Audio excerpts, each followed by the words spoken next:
오늘 우리에게 주신 하나님 말씀은 이사야 57장 14절부터 21절까지의 말씀을 한 절씩 교독하겠습니다.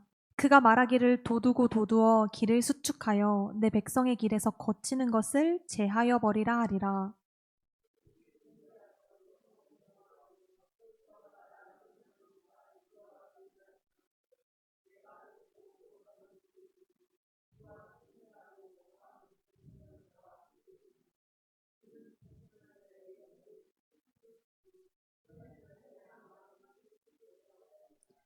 내가 영원히 다투지 아니하며 내가 끊임없이 노하지 아니할 것은 내가 지은 그의 영과 혼이 내 앞에서 피곤할까 함이라.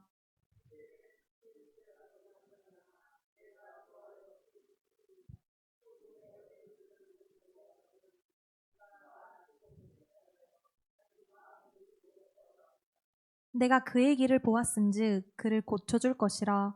그를 인도하며 그와 그를 슬퍼하는 자들에게 위로를 다시 얻게 하리라.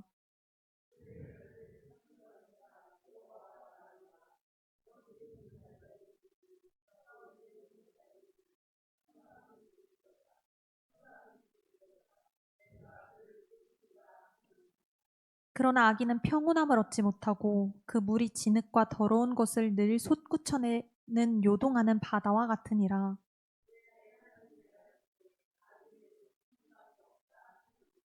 아멘. 성경은 하나님의 말씀입니다. 오늘도 하나님을 예배하러 나온 성도님들을 사랑하고 환영합니다. 일주일을 살아낸 지치고 피곤한 몸을 이끌어 다른 곳이 아닌 하나님 앞으로 나오셨으니 이 시간 하나님을 꼭 만나고 돌아가시기를 기도합니다.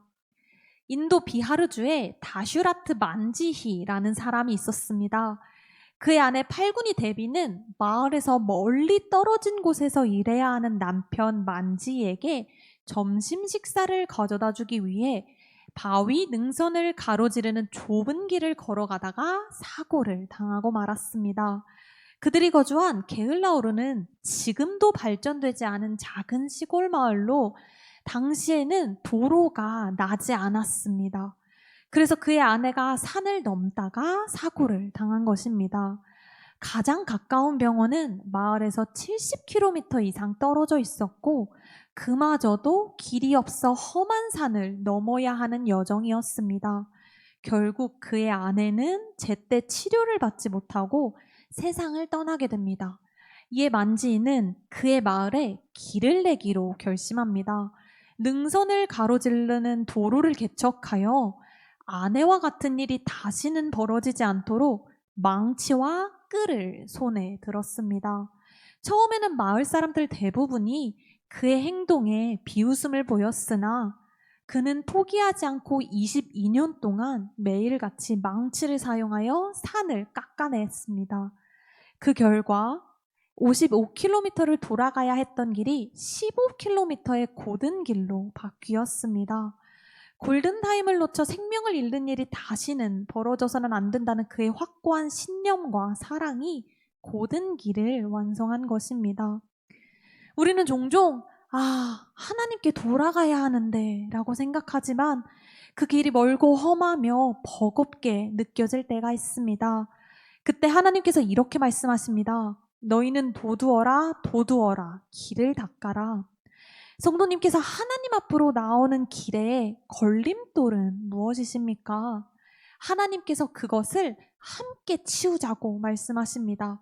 다시 주께 돌아오라고 손을 내미십니다. 오늘 이 시간 하나님과 함께 그 걸림돌을 치워 흔들리지 않고 주 앞으로 나아가는 성도님들이 되시기를 바랍니다.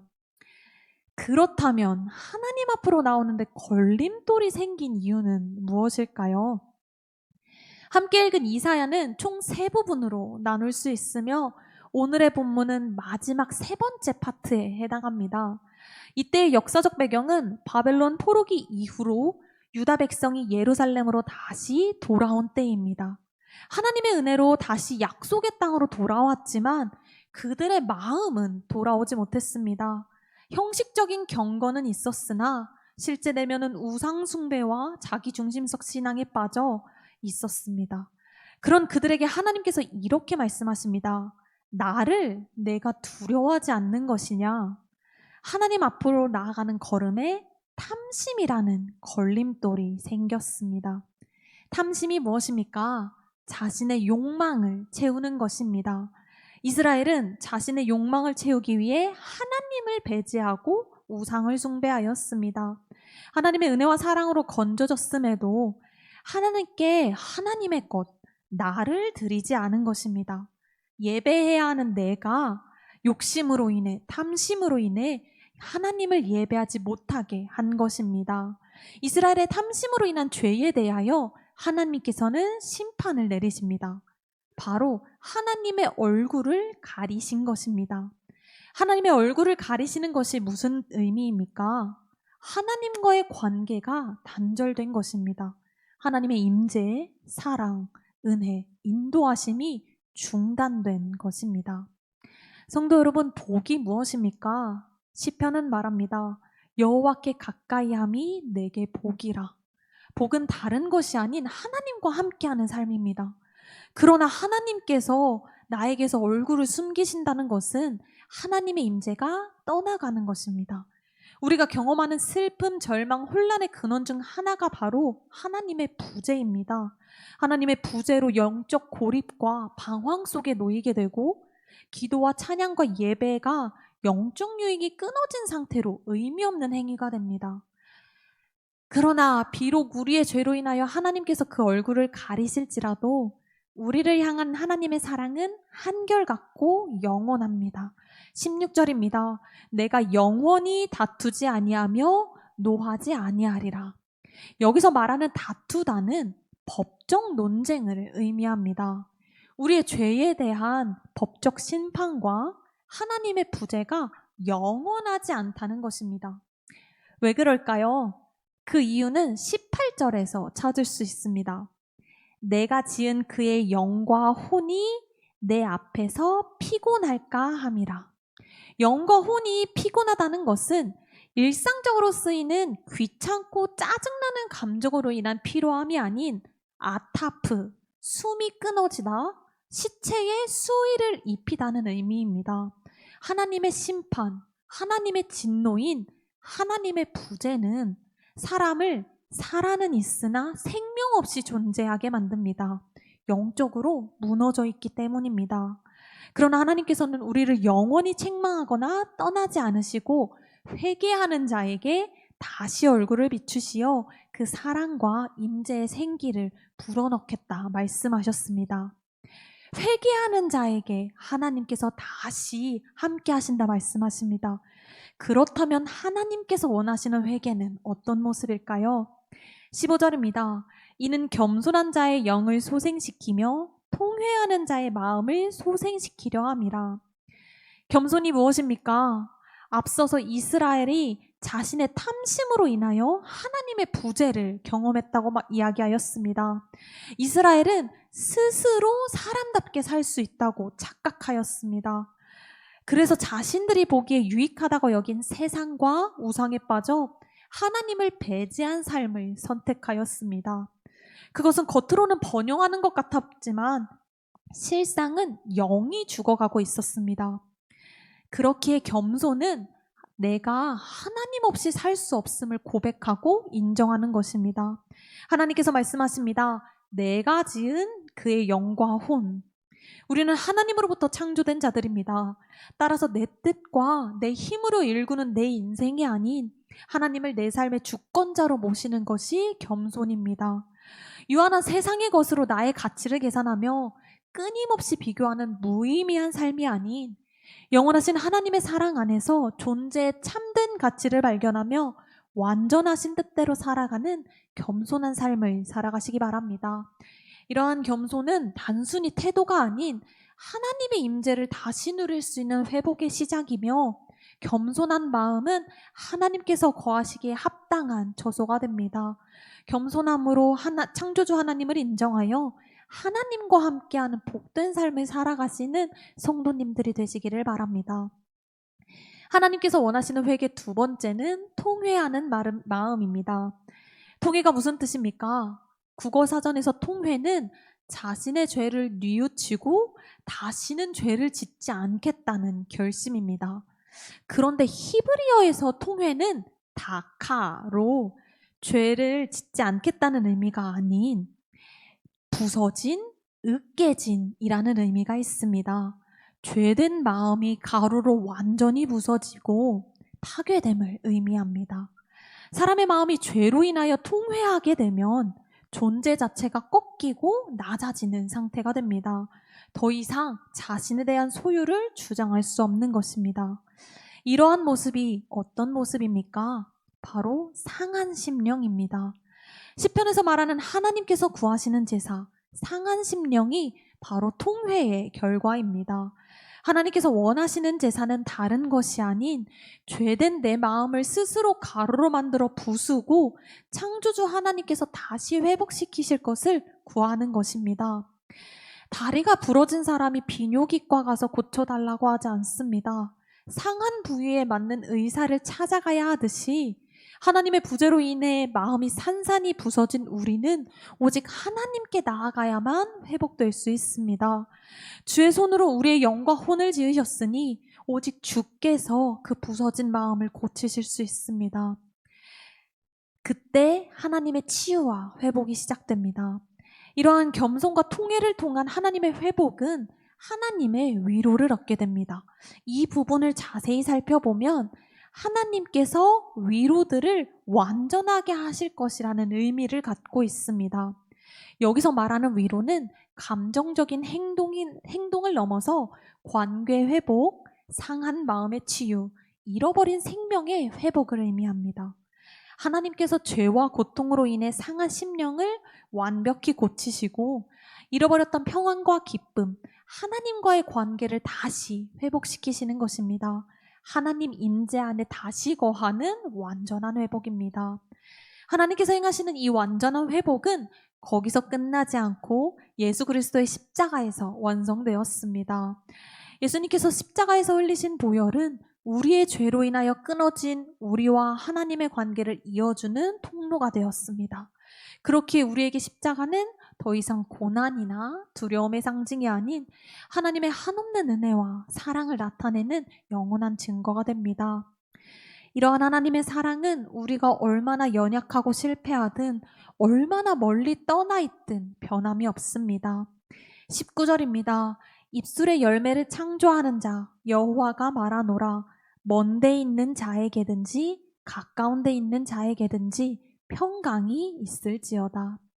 하나님의 사랑은 한시적이지 않으며 우리의 노력이나 상황에 따라 그 크기가 달라지지 않습니다.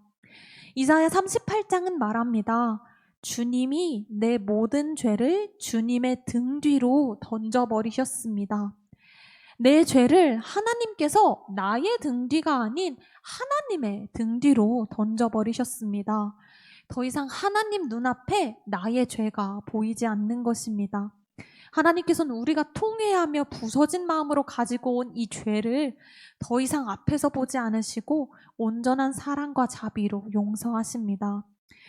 혹시 이 죄된 마음으로 인하여 너무 멀리 와 다시 주 앞으로 돌아가기 부끄러우십니까? 하나님의 은혜와 손길은 닿지 못하는 곳이 없습니다. 창조주 하나님의 손 아래 모든 것이 존재하기 때문입니다. 따라서 돌아갈 자에게 중요한 것은 그가 얼마나 멀리 깊이 하나님에게서 떨어졌는가가 아닌 하나님을 향한 겸손과 통회하는 마음입니다. 이스라엘이 회복하는 데 있어 그리고 우리가 회복하는 데 있어서 모든 여건을 조성하시는 하나님 앞에 나아가시기를 바랍니다. 마음을 돌이켜 하나님께로 돌아오는 자의 걸음이 그 어떤 것에도 걸려 넘어지지 않게 다시는 흔들리지 않게 거치는 것을 하나님께서 제하겠다고 말씀하셨습니다. 사랑하는 성도 여러분, 하나님의 변함없는 사랑을 의지하여 통회하는 마음으로 죄된 마음을 이 시간 부숴버리시기를 바랍니다. 살아있는 삶을 살아가기 위하여 그 마음을 회복시키실 여호와 하나님 앞으로 그 사랑을 향하여 담대히 나아가시기를 바랍니다. 창조하신 분께서 완전히 회복시키실 것이며 이러한 하나님의 사랑은 영원합니다. 그럼에도 자기 마음의 길을 계속해서 걸어가는 이 악인은 평온함이 없는 바다와 같다고 이야기합니다. 바다가 어떤 의미입니까? 고대 근동 지역, 특히 이스라엘 백성에게 바다는 혼돈, 불안정, 공포, 무질서의 상징이었습니다. 이스라엘은 지중해 해안과 접해 있지만 바다와 친숙하지 않은 내륙 중심 문화였기에 이 바다를 불안하고 위험한 영역으로 인식하였습니다. 반대로 해양 민족인 블레셋이나 두로, 시도는 생활의 기반으로 삼았기에 바다는 하나님의 대적을 나타낼 때도 사용됩니다. 그래서 요한계시록 21장에서 나타내는 새 하늘과 새 땅에는 바다가 있지 않다고 말합니다. 성경에서 바다가 물리적인 공간이 아닌 혼돈, 두려움, 죄, 죽음을 상징하기 때문입니다. 이러한 바다와 같이 끊임없이 요동하고 평안을 누리지 못하는 것이 악인의 삶이라고 하나님께서 말씀하십니다. 악인이 누구입니까? 하나님의 임재와 평강 밖에 있는 자, 자기 욕망에 따라 방황하는 존재가 바로 악인입니다. 그렇다면 하나님께서 이 악인을, 하나님의 뜻대로 살아가지 않는 자를 버려두실까요? 하나님께서는 욥기를 통해 바다에 대해 이렇게 말씀하십니다. 내가 바다의 한계를 정하여 이르기를 내가 여기까지 오고 더 넘어가지 못하리니. 인간이 통제할 수 없는 영역인 바다, 나를 두렵게 하는 대적인 바다를 통치하시는 분이 하나님이라는 것입니다. 바다의 또 다른 의미인 악인 역시 하나님의 통치 아래 있습니다. 하나님의 임재에서 자기 의지로 멀어진 자들, 하나님의 얼굴을 외면하고 돌이키지 않는 자들을 하나님께서는 그저 내버려 두지 않으십니다. 하나님께서는 악인도 돌이켜 살기를 원하십니다. 이전에 내가 마음을 돌이켜 지금 하나님 앞에 나온 것처럼 말입니다. 하나님의 통치는 두려움의 억압이 아닌 사랑의 손길이며 하나님은 돌이키는 자를 외면하지 않으시고 끌어안으시는 사랑의 아버지입니다. 그러니 사랑하는 성도 여러분, 악인조차 다시 품으시는 하나님께로 돌아가시기를 바랍니다. 여전히 혼란과 두려움 속에 있을지라도 주께로 돌아가기만 하면 됩니다. 바다처럼 요동치는 마음일지라도 돌아오는 자는 주께서 회복시키신다 약속하셨습니다. 상한 심령으로 인하여 슬피 울던 입술에서 하나님을 향한 찬양이 나오게 하시리가 하나님이십니다. 하나님께서는 그의 권능으로 이스라엘과 우리가 하나님을 찬양하도록 평화를 만들겠다 약속하셨습니다. 창조주 하나님께서 창조의 능력으로 하나님의 백성에게 평화를 회복시키실 것입니다. 18절입니다. 내가 그의 길을 보았은즉 그를 고쳐줄 것이라. 나의 탐심으로 인하여 죄악된 길, 스스로 헤어나올 수 없는 수렁이 바로 여기서 말하는 그의 길, 나의 마음의 길이며 그 길을 하나님께서 고치시고 다시 인도하겠다 말씀하십니다. 여기서 말하는 인도는 무엇일까요? 과거 이스라엘을 광야에서 인도하심 할 때 그 인도와 동일한 단어가 여기서 사용되었습니다. 하나님께서는 광야에서 한치 앞을 모르는 여정 속에서 불기둥과 구름기둥으로 앞서가시며 하나님 백성을 홀로 두지 않으셨습니다.